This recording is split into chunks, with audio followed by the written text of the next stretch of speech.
Hey everybody, it's Bust with Battles with Bust number 401, and today we're going to be doing battle with Zoe Aphelios. And so, the Eternal season is winding down. The Runeterra Opens have come to an end. The spoiler season is about to start up, and I believe the new set, the big set release, will be coming out on this upcoming Wednesday, about the 21st of June or so. And so I was up in the air on what I wanted to kind of fill this last weekend, and I was intending on kind of switching over to standard to get ourselves kind of prepped and in the mindset for that format that we're going to be playing for the next 2 months. But it's kind of felt like with this first Eternal season being here, let's just go ahead and finish out the thing playing Eternal. And so we'll probably play Eternal through most of the days remaining in the set. Might fit in some singleton. I think the gauntlet right now is singleton. I thought the last week was supposed to be freeform, which I have no desire whatsoever to play, but that's the kind of idea for the upcoming days. And so, I mean, with spoiler season coming up, here's all you're going to be seeing, right? It's just basically going to be Nidalee. I've got the spoiler for Nidalee right here for you. She's going to be a 4/3 quick attack for 4. That's, what you have when you toss javelins. That gives you the quick attack on strike. She gets a javelin in hand. You reduce its cost in 2. I'm willing to bet you javelin is a 2-cost fast spell that deals damage to something and then draws you a card. And then after you strike the Nexus, you get to transform into Mega Nidalee or Cat form, whatever you prefer to call it. And so here it is. This is what to get excited for. This is coming up. You note she has 4 power as it stands. Everyone will deem that this is way too strong. Reduce it down to 3 about a month or so from now, but get excited. Nidalee's coming right at you, ready to fling those javelins right at your opponent. But all seriousness aside, today we're playing Zoe Aphelios. This is a deck, as you may or may not know, I really hate playing Aphelios. We just don't understand each other. Me and the Moon Boy have never really clicked and had a good working relationship as far as Runeterra is concerned. I don't know if it's just because I can't think far enough in advance, or if because picking one of 5 moon weapons is about 3 choices too many for me. I've never really had it click, but this is the deck I'm wanting to see if can't at least change my opinion a little bit, as I like a lot of the ideas that are going on with this. And so, the way these Zoe Aphelios or Zoe Aphelios Victor decks have typically run is up in the top end space. You're going to see cards like the Winding Light, and you're going to see cards like Star Shaping. And so it comes out, plays all these garbagey units, and just floods the board. Gets a lot of incidental value out of doing stuff like playing Ballistic Bot, generating the ignition, and then discarding the ignition to something else, so you aren't physically losing a card. And if you don't have anything to discard or don't want to discard anything, then you can just start nugging the opponent to the face. And so as the game kind of grinds on, you play your bad removal, you play your bad units onto the board, your opponent has to still come out and trade for what you have going on, and then you eventually just overwhelm them with card advantage and close the game out with one of those big spells. But reviewing the Twitter here recently, we saw NA's arguable top player these days in Drissoth talking about this deck in terms of Eternal and how those big expensive cards just aren't really necessary and aren't really as good as just the burn package. And so this style of deck here from Drissoth would just rip the deck list straight off of his Twitter. Looks to go much more on the, I won't call it the aggressive end of the spectrum, but instead of playing that ideal to where we're going to have a full board and Winding Light, it has this elusive kind of angle to it to really kind of help get in the chip damage. And then instead of playing those big cards, we'll just try and burn our opponents out. And so the way that we're going to see a lot of these games go is ideally we'll get an early start with a Zoe, maybe an augmented Clockling, have 3 or 4 points of elusive damage that are going to be coming through each turn. We'll have the Ballistic Bot nugging the opponent over and over and over again, and then hopefully we'll be able to burn them down from about 8 or so with the Get Exciteds and the Blowbacks and the Mystic Shots. If the things aren't going exactly according to plan, Aphelios is here to really start to work his magic. If we do get ourselves in this spot to where we have a 6 or a 7 attack Ballistic Bot, but it can't actually deal any damage, then the Moon Boy can come in, deliver an overwhelm to the Ballistic Bot, hopefully get that big crash of damage in, and give us a way to get our opponent a little bit closer to burn range. And so, that's the deck. That's what we're going to be battling with today. Let's go ahead and jump on in. I did have to say, we have to flex at least once, right? I was going to switch over to my second account to run it up to Masters as we're finishing off the season. collect in those prismatic chests at the end, but we did just unlock the Pinnacle of Glory. We got our top 8 in that Runeterra Open, so we get this sweet board. We get to run that top 8er title, show everyone just how amazing and special we are. We're only going to do it once, and then we'll switch back to the pool party and the no title, but you got to flex while you got it, right? You got to at least bask in the accomplishments on occasion. And so, feels good. Good stuff. Let's see if we can't elude our way into some victories.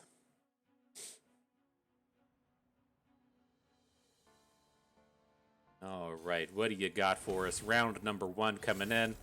A little bit of Jax Vi. Absolutely. Absolutely. We'll see how fast that concurrent timelines comes at us. And so, reasonable enough start with the Dustbringer and the Ballistic Bot gives us something to do on the first couple of turns of the game. I would like to pick up a Mystic Shot or a Get Excited or something here for the start. So if opponent starts to come at us with Jax, we have a way to take down one of their earlier plays. And so it'll be interesting to see if opponent has the timelines or not. I would suspect if you're leading off with Fereth that you don't have the timelines, right? This is one of the kind of ideal things to where the deck can recover from concurrent timelines costing 2. As you play the timelines on turn 2, then you play Fereth. Fereth converts into a rando 1-cost unit, and then you get the equipment attached to it while you're at it. So it looks like no timelines so far. We deduced it well, so I'm reasonably happy with these units. If opponent wants to go like Ballistic Bot, or not Ballistic Bot, if they want to go Pot of Pain right here, just so our units don't necessarily win in combat, absolutely happy to have that happen. As it stands right now, I'm just looking to get a little bit of this chip damage in. If we can keep their board empty, that would be delightful. And then we can start to switch into the Ballistic Bot plan and start sending those ignitions right to the nugget.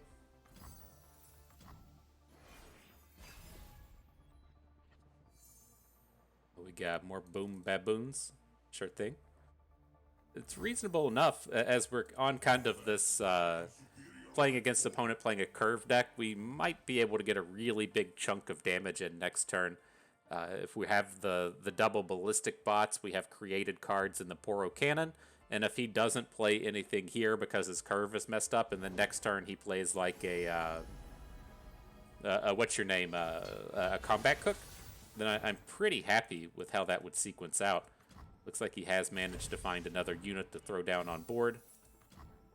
Sad day for us. But we can continue on with a little bit of this idea if we want. If we'd like to come in and just blow back onto the Innovative Blacksmith. And then we could still have the Flame Chompers on board.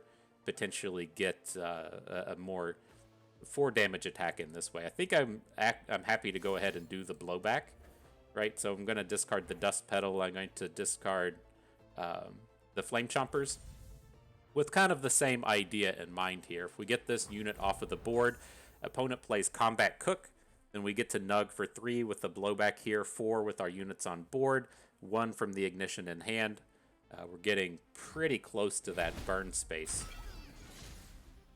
But I did want to open with the blowback so he doesn't get any additional heal out of that dum-dum. We can't call the blacksmith a dum-dum, right? She served us well over the course of the past weekend, and so she's a true champion for us. But interesting.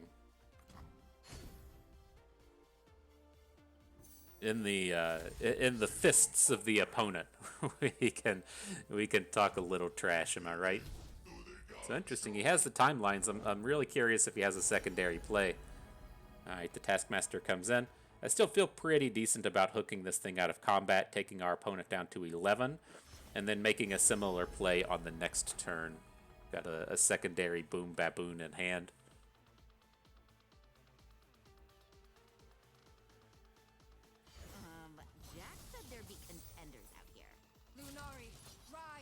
All right, get him down to 11. You could also just switch right into that Poro plan, right? Ain't nothing wrong with just slapping a bunch of Poros directly at the opponent. So we'll see. We'll see if that's the way this next turn goes. I mean, if we want, I think it's going to be it's a little too slow in the sense that if we want to get everything over here on board, we'll have to start in with our elusives next turn. But, I mean, that's probably the only way we're going to be dealing combat damage this game. Now that we have this 6 health Stefan on the board, even with Aphelios, I don't suspect we're going to be getting too much in the way of overwhelm damage potential here.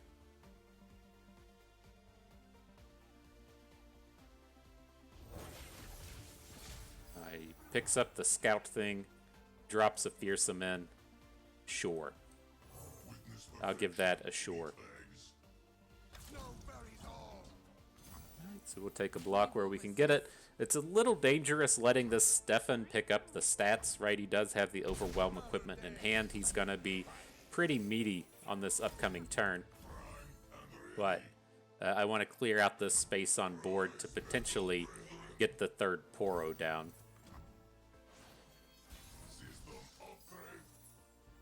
And now just a Clockling turns up. I mean, I guess one of the kind of perks to these ballistic bots is he is sort of forced to block them, right? If we bring in this attack, which is these like 4 and 5 power units, he's gonna have to do something about it. But let's lead off with this. Do we want to lead off with the Clockling? I mean, it's just like, what if we say we discard Flame Chompers to the Poro Cannon and then copy it?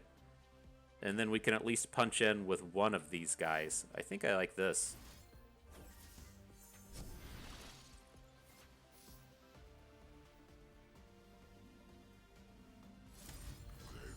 Let's start to ignite. We need to see how many units he's going to play here. We can still pivot to doing like 3 damage with Daring Poros if we want. Aftershock. Okay. I think I'm on board with this. I'd like to see him have to block with the Scarthane Stefan.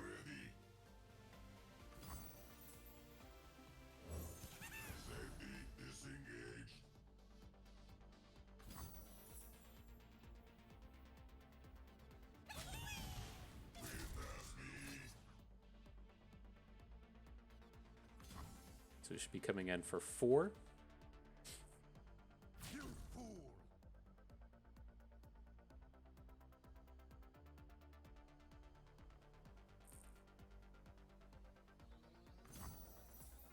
Okay, we're close.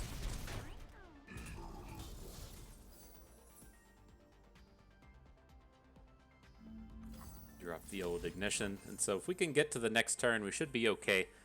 It's a little scary with this fearsome bro on board and the Fishawhack in hand, but we're close. I mean, we might find ourselves stuck having to iterative improvement of Boom Baboon just to get a block in. Opponent says no thank you to that. We might just, I guess we're probably just dead now, right? We're just going to get burned out. I can't imagine he just open attacks if he doesn't have 4 points of burn in hand.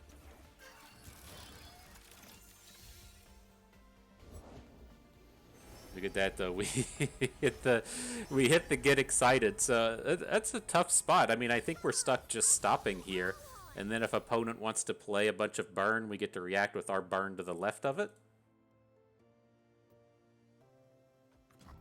All right.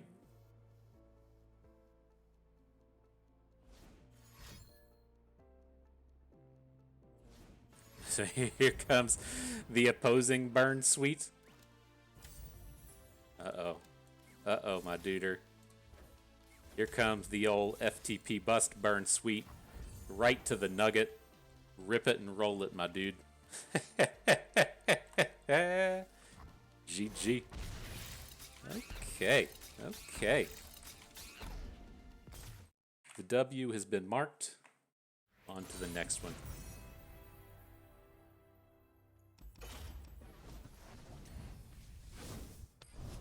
Good stuff right there.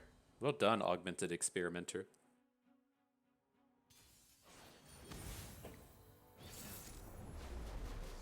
All right. More concurrent timelines coming at us. This will be the Banana Blaster deck making its way. And I think I want to hang on to 2 Zoes here. Like, Zoe typically isn't that strong. Like, her flip card sucks, but I really feel like she's just going to get pokey-sticked right away in the early game, and I'd like to have the second copy to throw down as soon as that happens. And so let's go ahead and keep the second one in our opener so that we can try and keep her attacks up and running throughout the game. Now, Pytos makes the play look kind of dumb, right? As he's going to be just hanging out with this second way to deal a point of damage, and not really amped to have that be a thing. But if he wants to play a concurrent timelines this turn, then we do have a bit of a way to rush past it.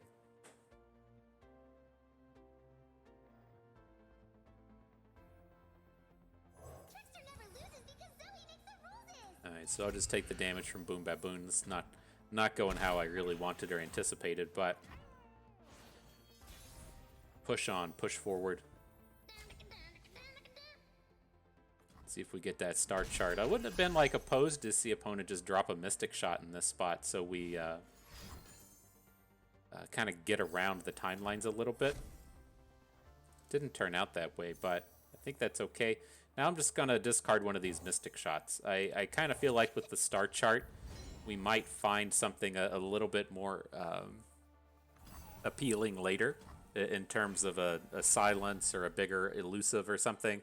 But as this kind of stands, I'm really just looking towards going augmented Clockling aggro here for a little bit. And I don't think we're going to find a lot of early targets for a Mystic Shot.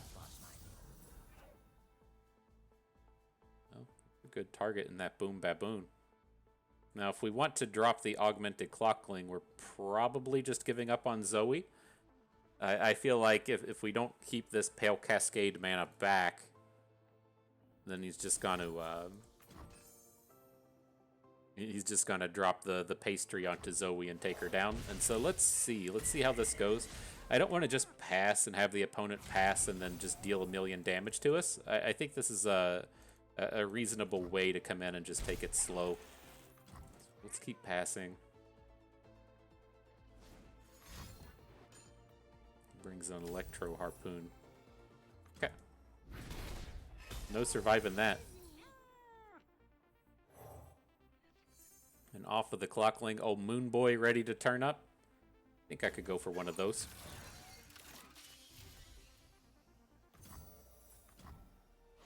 I don't necessarily think we want to directly play it this turn. I think I want to still come in with these augmented Clocklings for the round. So let's go ahead and make a copy. This is going to be the dude that we're going to be copying for a while. Get that extra damage out here.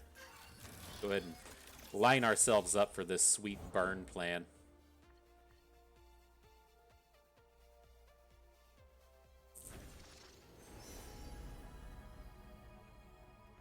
Right, Station Archivist coming in. Battle Step. Nice.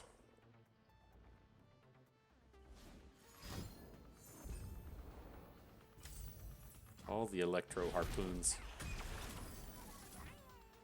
Them damage is coming right at our nugget.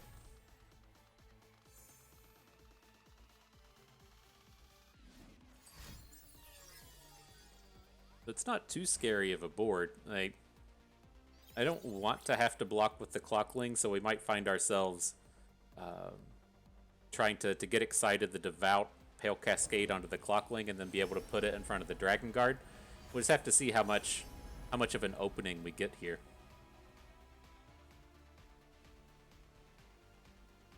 We can try and recover a little bit out of this. I'm trying to think to myself if we're going to want to be in a spot to where we're picking up lifesteal off of Aphelios for these augmented Clocklings.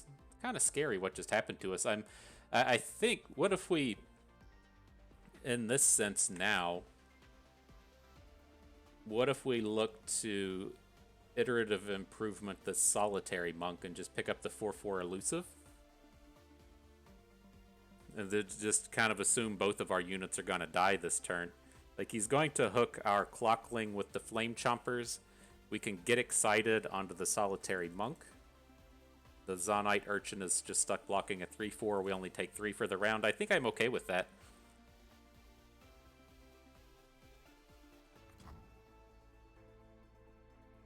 Let's just pass it. If he doesn't attack this turn, it's just so incredibly good for us.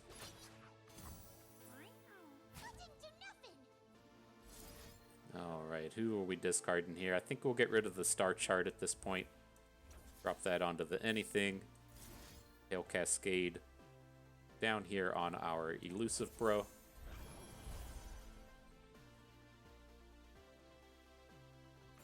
Oops, missed out on our card draw. Whoopsies. I think it'll be okay. Oh shit! No, it's not. I wanted that Clockling. I wanted that thing. Oops. All right, we'll still make the best of it. So, do we want to try and lifesteal? I think that's okay. Like, opponent does have that perilous pastry in hand, but we can look to make the iterative improvement play. The other question is, can we just win the game next turn? And I think we're a little bit short on that one. We're 14 is pretty far away. Embrace the night, Aphelios.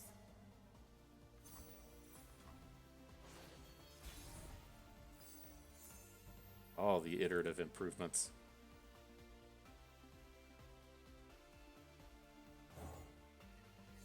Alright, so we'll drop a Clockling. I don't want any of this stuff. I think we just want burn spells at this point, so we'll skip over those. Rely on the top of the deck. What up, Mystic Shot? Generous of you to turn up. And yeah, I don't feel particularly good about dropping Severum onto the augmented Clockling. So let's drop it on our other one. If it does get to attack this turn, I'm pretty happy with that. But I just have to imagine that after like dropping the Station Archivist and everything, that there's gonna be a removal for this guy.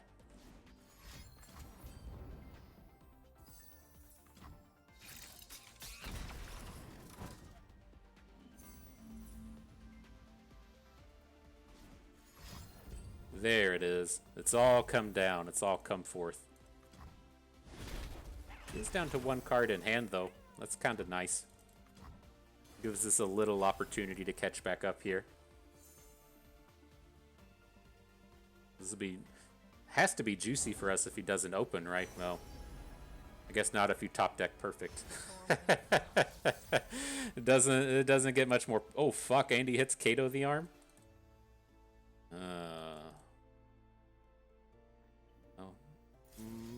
Might be able to get out of this. No, that's just it. That's too much. I think we had a close to a shot there, but that's tough. The sun will set, and we will rise again.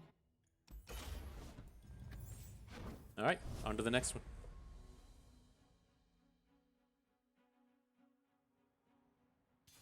I'm curious if we, well, I was gonna say if we should have just like let our Clockling die to have a bigger unit come up on board and save the Pale Cascade for the next turn. That could have been kind of a thing, but anywho, into the next one. Let's see what we can do up against the old Sun Disk. Great place to be. What do you got? That's not a Zoe. We'll hang out. There is a little argument to just go ahead and discard this blowback on the first turn. See if we can't dig up something and then start chunking in this Zonite Urchin, but I have these grand visions of discarding stuff to Boom Baboon, and so we'll take it just a little bit slower here. We share the water's fortunes.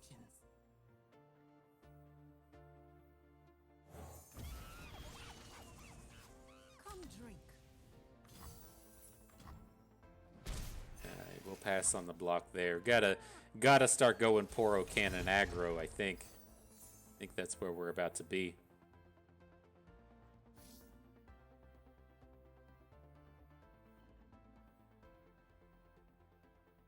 They forced us to choose death or the blade. Nobody's pulling your tail while A Rock Bear Shepherd. I think that's manageable for the moment. We gotta get these damages in.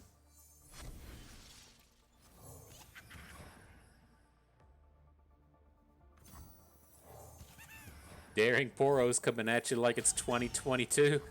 Look out. Look out.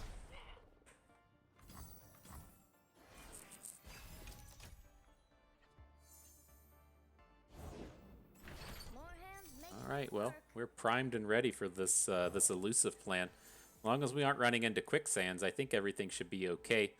And then let's put Aphelios up on top here. I don't want to actually kill any of these units, but I can see some of his abilities being useful here.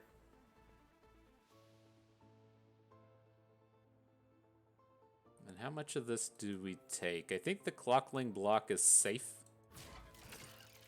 Like, I don't want to, like, remove stuff from his board, though. I like this, forcing him to just keep his board entirely full. Throwing away our units isn't that big of a deal since we're just going to be replacing them anyways. But now it's like if he wants to start playing summon-y kind of things, he's just going to have to overwrite his board. Doesn't let him come in and start activating Xerath or whatnot. Would have been a nice counterspell.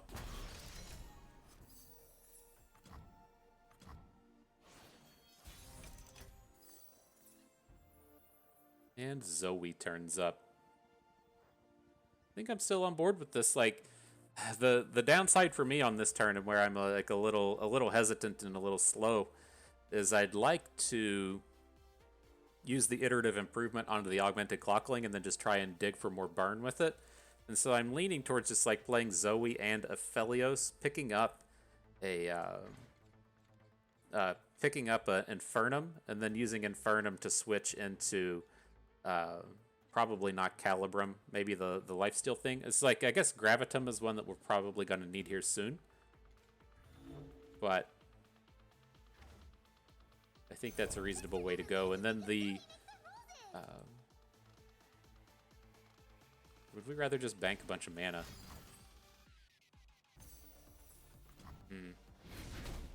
I'm a little bit more scared of this aggression now. Friends do make chores easier. I think I'm just going to make the attack. I'm going to play Aphelios and then just pick up Gravitum. Are we going to get opened on next turn? I guess that's a valid question.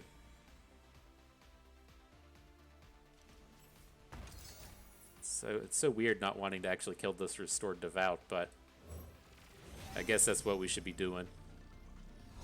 The brighter my light, the stronger your shadow.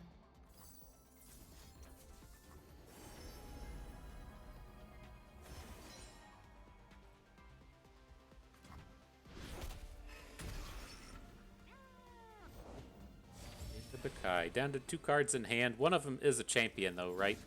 See if it's Xerath or Azir. Xerath, not that, or Xerath is scary. Azir, not as much.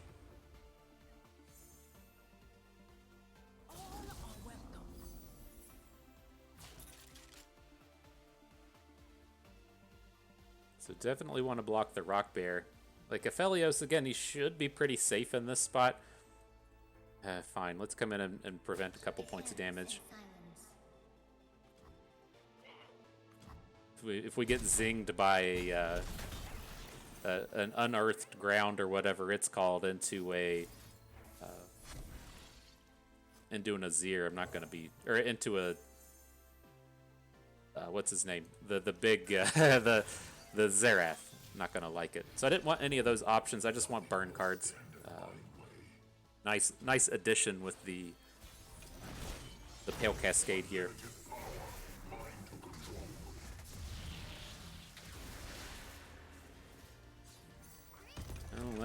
I don't like Xerath coming in and zinging all of our little bros, though. That's not very nice.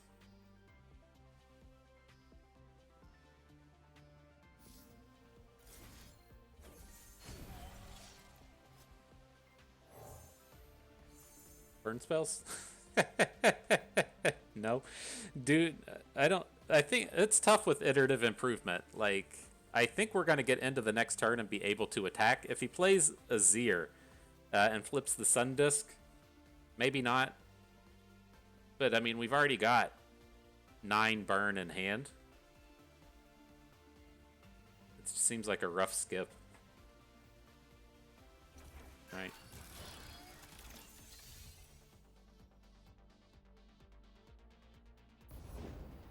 There he is. Get ready for the movie.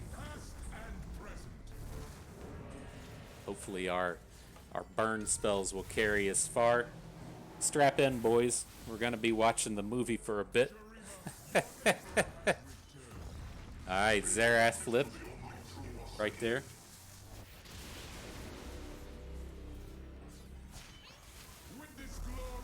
Zir thing, oh man. Oh man.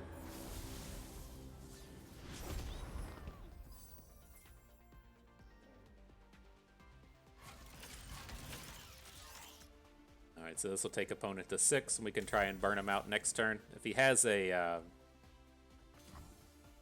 Rite of Negation, we'll be hurting, but outside of that, I think we're good. It should be kind of tough for him to actually kill us next turn, right?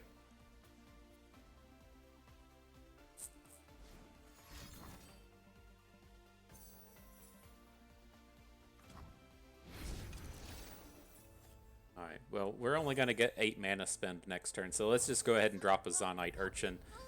Make sure we have another dude in the event of an open attack, and then push on from there.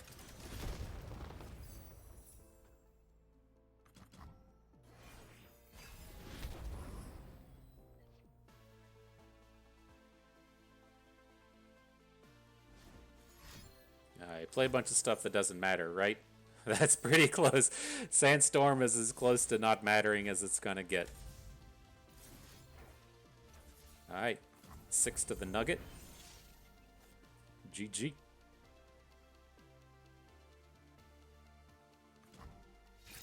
Alright, good stuff. Market a W directly for bust.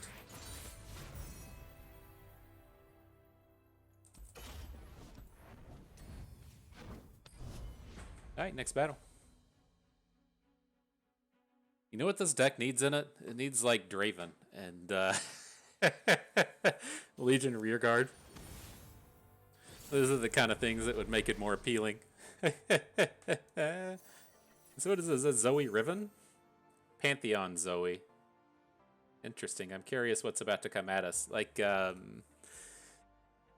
there's been Infinity Patrons has been running around with the Riven deck, trying to, instead of using Plaza Guardians, they're using the Targon Guardian thing. I think this is probably going to be a little bit different from that, but I think we just want to hang on to this early aggressive style stuff. Never feels right shipping away Aphelios, but I just feel like there's not going to be a lot of targets for him in this game. I don't know. It always feels weird to me with this deck where it's like I see Aphelios in here and just wonder if it wouldn't be better as Victor every time. But I don't know, I certainly don't have enough experience to be an expert on that matter.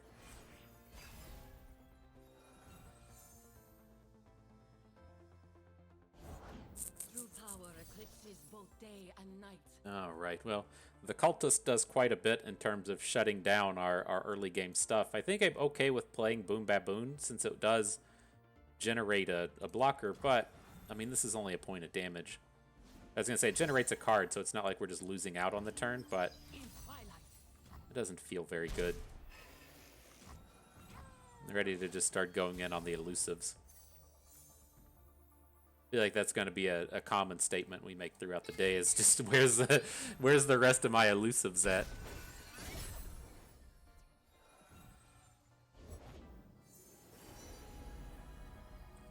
What's this? A new flock. Alright, Wandering Shepherd comes in.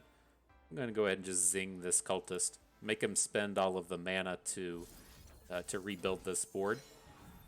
Like, if this game drags on, we're just going to be losing anyways, and so I like this idea of taking it off the board. If he wants to make a scout play next turn, then he's gonna have to, you know, either use Wandering Shepherd, which is very weak, or play a 2-drop and then equip it with the scout thing. Like, none of that sounds very good to me.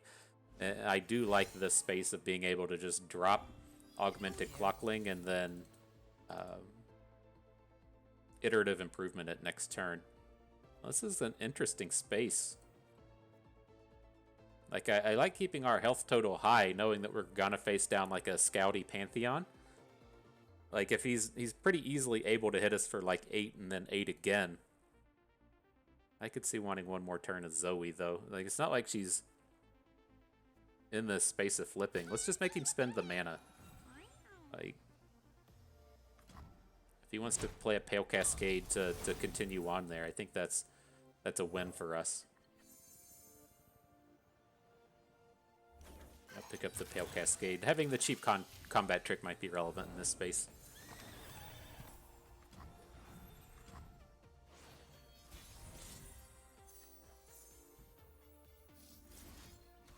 Let's get Zoe on board first. I don't think she's ever going to flip this game, but if we're going to play Zoe, Improvement, and Clockling, might as well get her on board so she can see everything. Iterative Improvement. Clockling. And I'm just going to keep taking burn.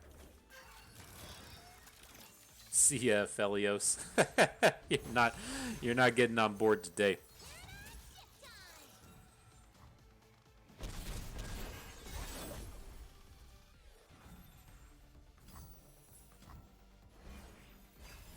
So we got 6 burn in hand. Now we got 9.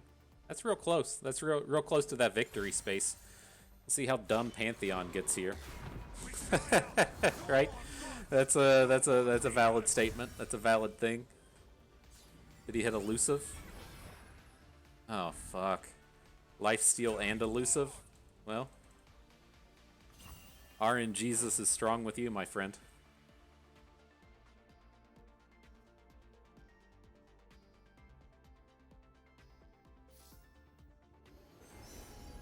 So we can pick up the Crescent Strike and try and stop the second hit.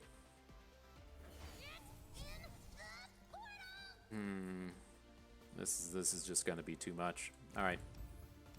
I was worried about that. I mean, that's just, I don't know. That's part of the joy against playing with Pantheon, I guess. It's hitting like that. If you hit one of these combos like brash and fearsome and a bunch of irrelevant keywords, we would have just snapped that game off instantly. But lifesteal elusive with the scout equipment just a little bit too much.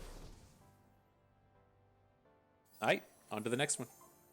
So what do we got here? Reasonable early game stuff. I'm not entirely certain what we're up against in Freylord Shurima. I see weird stuff like this and typically think it's just a Spirits Unleashed deck, but what would you be using the Shurima for? I guess it could be like an Overwhelm OTK style deck. With that in mind, I think we want to hang on to Aphelios but get rid of the Clockling. Maybe we'll find a burn spell or something interactive. They forced us to choose death or the blade. This has to just be like an OTK Overwhelm deck, right? It's just weird seeing them not play Renekton. Lunari, rise!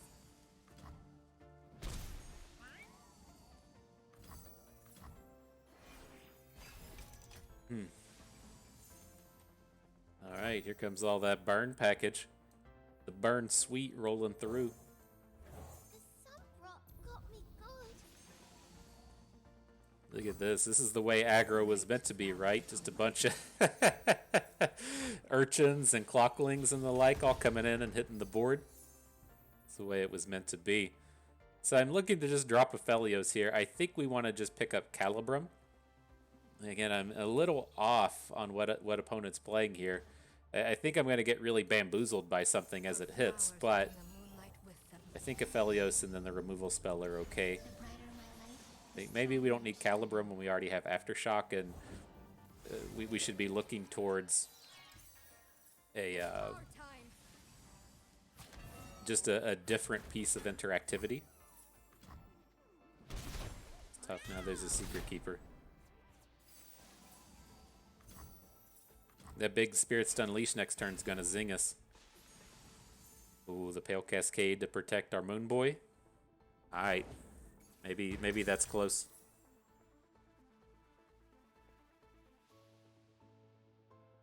Do we want to play any of these burn? Like, we're clearly just losing all of our units, but... Okay. We will be free.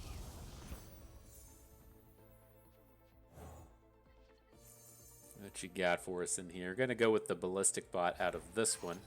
We can still get it on board this round. It's looking for iterative improvement. I feel like we've got everything except for the iterative improvement at this point.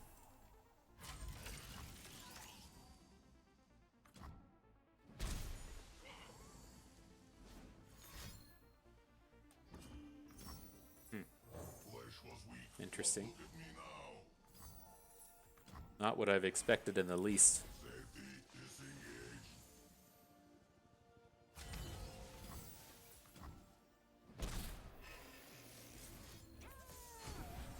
Alright. Fun with elusives. Let's get some more of them. that's the name of the game, am I right? Now, I don't want to get like too far ahead of myself here. I know that we have this boom baboon into flame chompers, and I was thinking that we might be able to get something going with it. I don't think that that's going to happen here. I just to suck the secret keeper out of combat.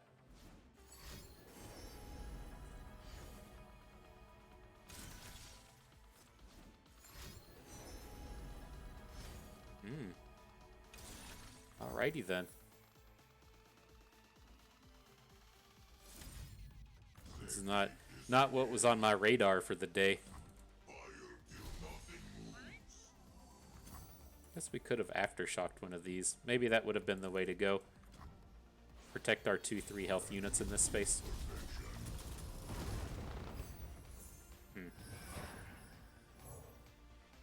I don't know, man. There's just all these clocklings running around. It's what more could you really want to do with your day? I thought I was ready. I didn't know what was waiting. This is Kahiri.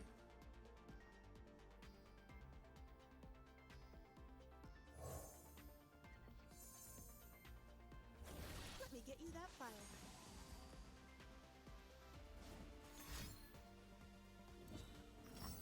It's so wild. Well, look at this. We're going to get a ground-based attack in.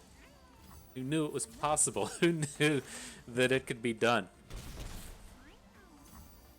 Weird.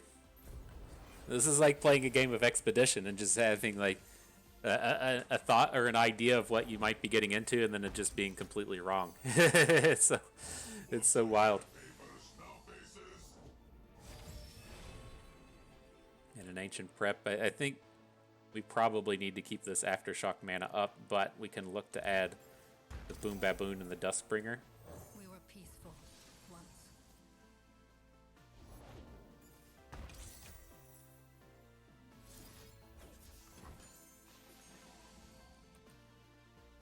That's the one we want to zing, right?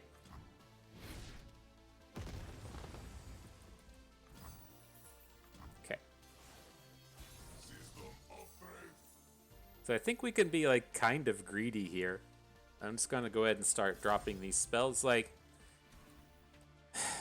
no, I don't know. It's like I got myself kind of primed and ready to say let's be greedy and just start doing this stuff. But then I don't know. It's if there's like I just worry about the big Freylord spells. If he comes at us with a Feel the Rush, or if he comes at us with a Buried in Ice, then we can certainly have problems at this point. Now I think we're okay.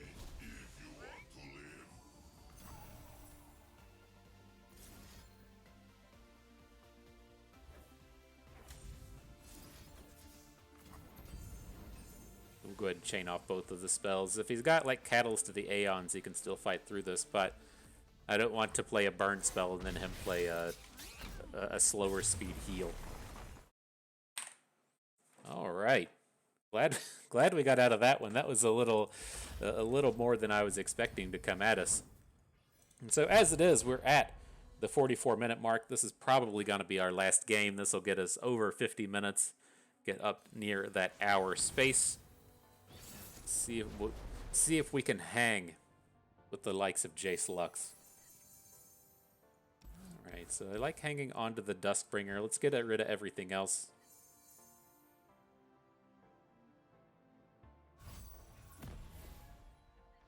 This is one of these spots where I'm curious if you're actually supposed to lead off with Zoe. Like, The Jayce Lux is interesting in the sense that it doesn't play a ton of early game removal, but it most certainly plays Mystic Shots. And so, like, baiting out a Mystic Shot would feel kind of good here in the earlier turns of the game. Let's get to work. Lock. Don't you? I don't know if we missed the days of the 1-3 ballistic bot or not. You know, he was an expedition superstar in that he just did so much stuff. But he was pretty good at that one attack point. It's surprising to me. Like, I made a big note about Seraphine in our previous video as kind of my recap of the Eternal format. And she's just in such a space to where she does everything, right? She's such a monstrously strong unit in the early game in terms of coming down and just like blocking stuff forever at a 1/4. Like, we went through this large state of Runeterra to where every unit in the game was like a 5-cost card that generated, or a 5-stat 2-cost card that generated another card, and then they slowly started to reel that back. And it's just kind of interesting that Seraphine flies like right in the face of that, while also just being like a super spectacular card in the late game. So I don't know. It's like I don't know if it's just that like Seraphine is super popular and so they let her stay overtuned, or if it's like that Seraphine fills some kind of gap that you don't necessarily have in PNZ, or if if PNZ was going to be messed up in terms of standard or whatever. Like, I could see those things having a bit of relevance, but We can do this. at the end of the day, it's fairly surprising to me that she's been allowed to stay so strong for so long. All right, though, back into this one. Lux coming on the board. Kind of scary. We're probably gonna struggle against this. We don't have great answers to her. I don't want to get like super invested in trying to take this Lux down, but we're also like really far away from actually burning the opponent out. So, like, taking this turn to play double Pale Cascade onto Aphelios doesn't sound like a win to me. I would like to pick up another Aphelios card, and so I'm kind of leaning towards just playing the Dust Battle, dropping Calibrum onto the Forge Worker, and then picking up the summon thing. Can we get the summon thing off of this? No, it's Gravitum or Severum. Gravitum's still okay-ish.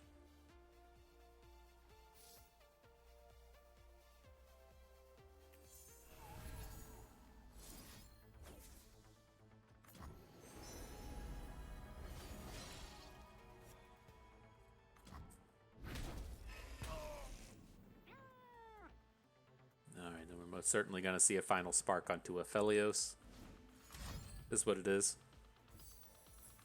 By the light.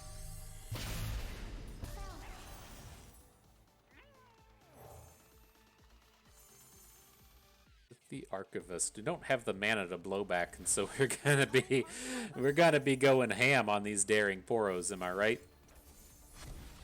Going ham. You could have copied the Station Archivist, but that doesn't really excite me at the end of the day. You gotta get excited by something, and that's just not it. So we gotta have this start going right. So I'm just gonna go ahead and add in Zoe. If he has a second Shock Blast, then you did it. Good job. He did it. Good job. It's just like losing out on that couple of points of damage doesn't seem like too big of a deal. I mean, I guess we can do this. We can double Pale Cascade the Poro so it survives. Use that as a means to get in some damage this round.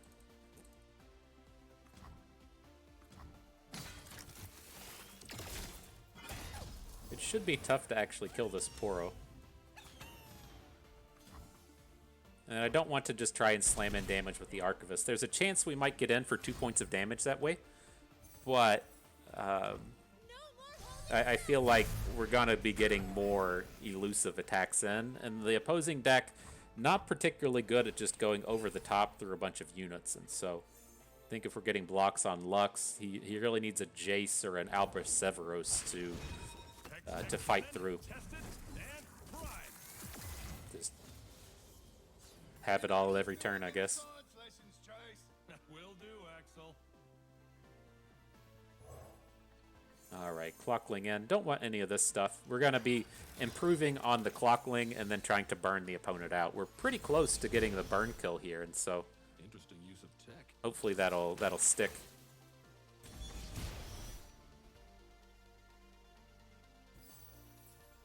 Jesus. Little help.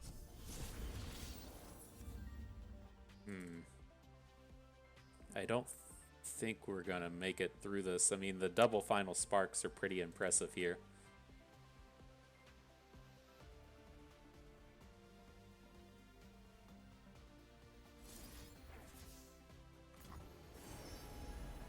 So I'm just going to go ahead and stun Jayce. The blocks don't really matter, right? He's going to put the final sparks on our actual good units here. Holy shit. Things right. It doesn't add up. So where does this take us? We would fall to 7? I mean, I guess we have a shot in this space. So he's gonna final spark our remaining dudes. It's gonna overwhelm for 4 and take us to 3. Okay. Still think this game's probably out of reach, but if we get in like one hit with these Clocklings, and then we can like Clockling into a burn spell, we might be close enough. I am superior life form. Just the have-it-alls at every turn here.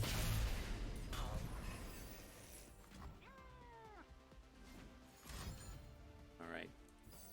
Incoming Mystic Shot. You can already feel it.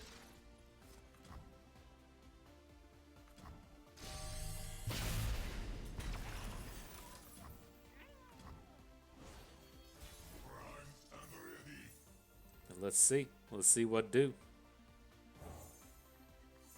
Clockling come in. No burn, so we'll skip over these, right? If we even make it into the next turn, I'll be very surprised. But as it stands,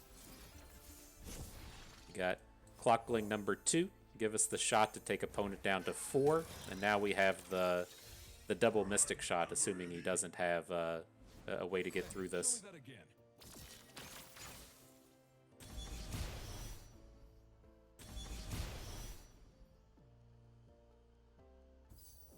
Sure.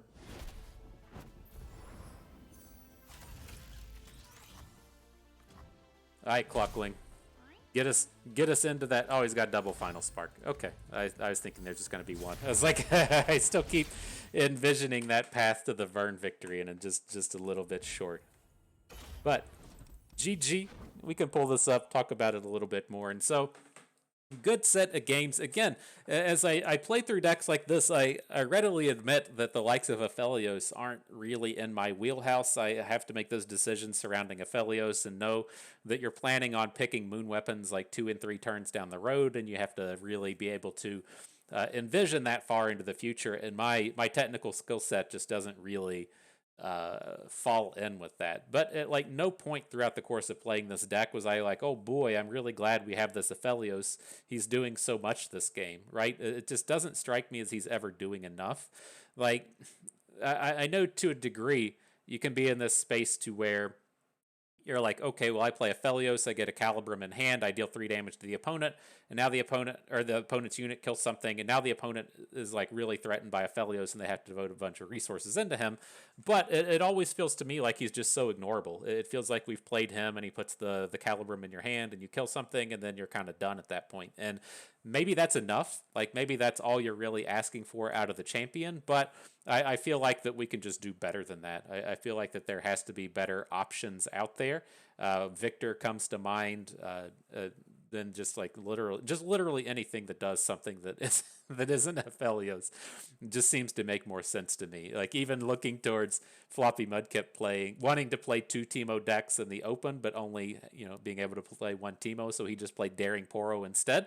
Like that strikes me as something that you could do here.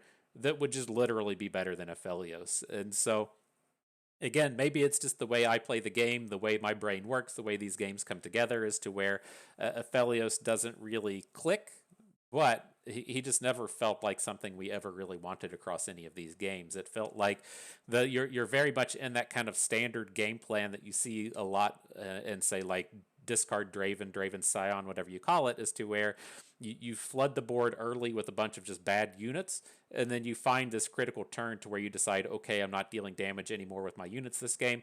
Let's send the burn directly to the face. And I think this has a fairly similar play pattern, the exception being the elusive plan in here. And so you're going to be in this early game dropping these Duskbringers and these bad units. You'll try to chip in 2 or 4 points of damage, and then they're done. And then the rest of your damage is going to come from elusives and burn.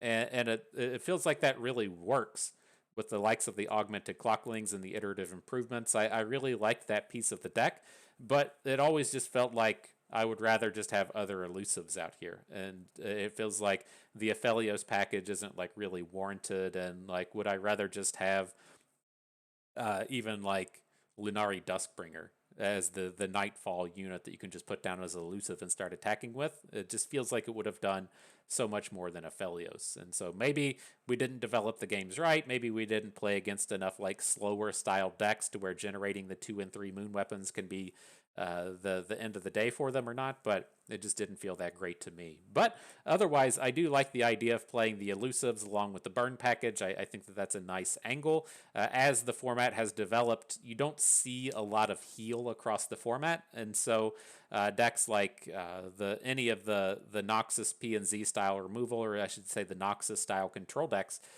really leave themselves hanging in terms of being susceptible to burn. And as you drag the game on, right, maybe the opponent gets full control of the game around turn 7 or turn 8, they're still trying to fade your burn for the rest of the game. And so you're like, well, I guess we can just draw blowback, get excited, Mystic Shot, hit you for 8 and end it.